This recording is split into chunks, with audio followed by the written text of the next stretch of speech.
the Mahatmas move on foot from village to village. When they come to a rich, apparently rich village, on the banks of a river, lot of open space is available in the river banks. Then he suggests to the gentleman there that why not we organize a yagna, a communal mass prayer. They become enthused. Immediately, by mouth, the idea spreads. About 8 or 9 or 10 villagers, neighboring villagers, heard it. All of them are enthused. Everyone brings to the yajna whatever that he can offer. One has got bamboos, they bring the bamboos. One has got leaves, they bring the leaves. See? One has got, nothing to bring, but he knows how to make a hole in the earth, and they make the holes. These bamboos are kept inside, fitted it up. Some people know how to go up the bamboos and thatch the shed. Thus a large shed, a tent, is made.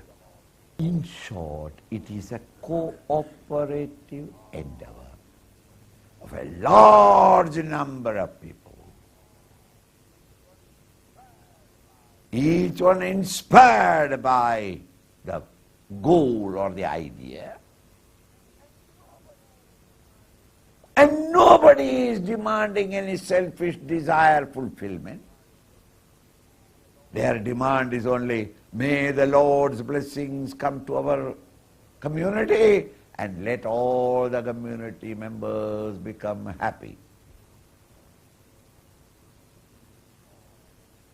In short, these vast rituals of that time were a training for the public, for every individual, how to sing their differences, come and live and act and function harmoniously in a cooperative spirit for the benefit of the entire community.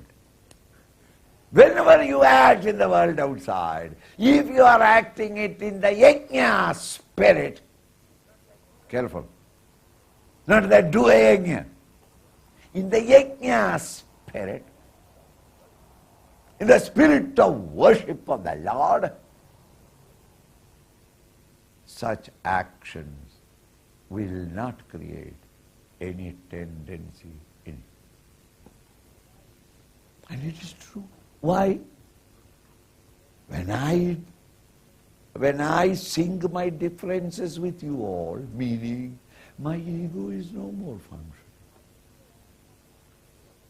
And I am not doing it for my sake. It is for the sake of the whole society. Therefore, there is no personal selfish desires.